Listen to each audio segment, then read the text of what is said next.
মৰাণৰ ২ নং সৰুপথাৰ টেঙাদলং গাঁৱত নিশা ড্ৰাগছ আসক্ত কিশোৰ ছাত্ৰক লৈ উত্তেজনা।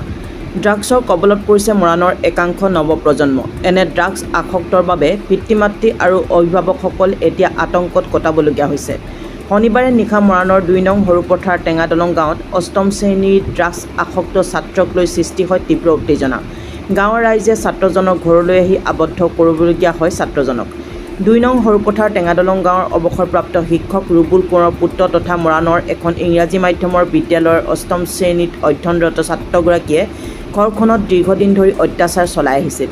ছাত্ৰজনে পিতৃ মাতৃৰ কথা অমান্য কৰাৰ লগতে প্ৰায়ে নিজ মাতৃক প্ৰহাৰ কৰে, আনকি পিতৃকো মাৰিবলৈ চোঁচা লয় মাজে সময়ে। শনিবাৰে মাতৃ ফুৰিবলৈ গৈছিল দিৰৈঘাটলৈ আৰু নিশাটো তাতে কটায়। নিশা ঘৰখনত পিতা পুত্ৰ থকাৰ কথা আছিল।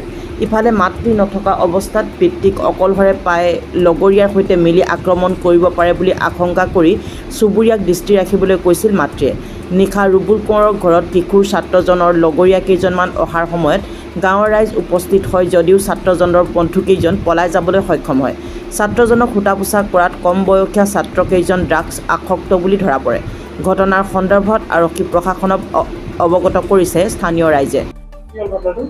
আজি ঘটনা নহয়, এইটো ঘটনা হৈয়ে থাকে মানে।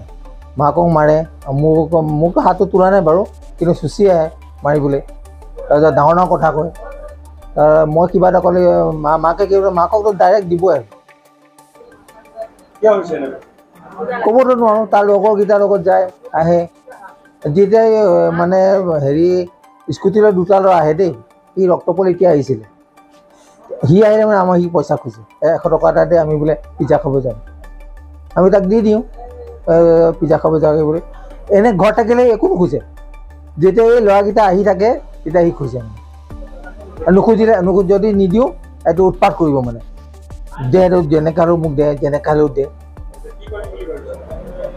তেতিয়া মই থানাতে দিম বুলি ভাবিছোঁ, নহ'লে ৰিহেবিলিটেশ্যন চেণ্টাৰ দি দিম। এইটো গম পোৱা নাই, ইও কৈছে মইতো নাখাওঁ নলওঁ বুলি।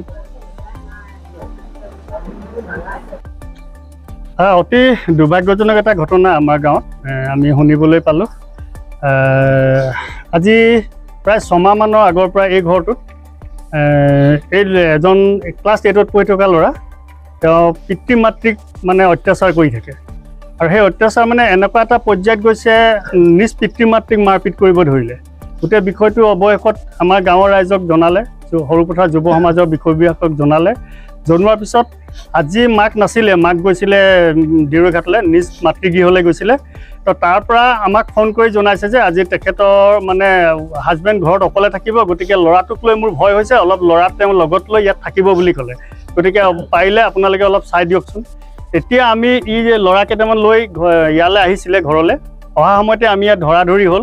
ধৰোঁতে আমি গম পালোঁ, সোধ পোছ কৰিলোঁ। কৰাৰ পিছত ল'ৰাজনে যে ড্ৰাগছ লয়, তাৰ লগত আৰু কেইবাজনো ল'ৰাই যে ড্ৰাগছ লয়, যিনকেইজন ল'ৰাই ড্ৰাগছ লয় গোটেই ল'ৰাখিনিৰ ফটোসমূহ তেওঁলোকে হেৰিয়ে দেখাইছে, এই ল'ৰাজনে দেখাইছে।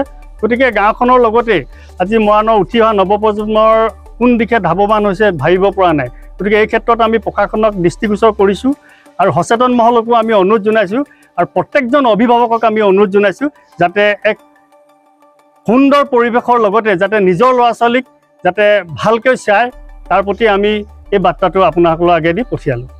কি কৰিম বুলি ভাবিছে? এতিয়া আমি প্ৰশাসনৰ লগত আলোচনা কৰিছিলোঁ। প্ৰশাসনৰ লগত আলোচনা কৰাৰ পিছত চাইল্ড ল'ৰাৰ কাৰণে তেখেতসকলে গৈ ৰাখিব নোৱাৰে। আমি চাইল্ড লাইনৰ লগতো কথা পাতিছিলোঁ, হয়তো ৰাতিপুৱা আমি চাইল্ড লাইনৰ লগত যোগাযোগ কৰি তালৈ পঠিয়াম নেকি। বৰ্তমানটো আমি এজন পাইছোঁ। এতিয়া এখেতৰ ভাইটিৰ ষ্টেটমেণ্টৰ যোগেদি এতিয়া আমি কেইজন ল'ৰা আৰু পাওঁ।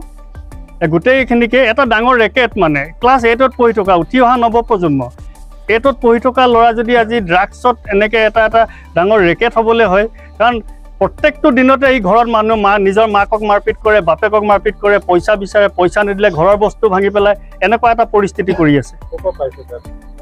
সেই কথাটো এতিয়া বৰ্তমানলৈকে পোৱা নাইকিয়া। গতিকে আমি থানাক প্ৰশাসনক মাতিছোঁ, ইয়াৰ এটা সঠিক তদন্ত হওক যে এই উঠি অহা নৱপ্ৰজন্মক ড্ৰাগছৰ যোগানটো কোনে ধৰিছে।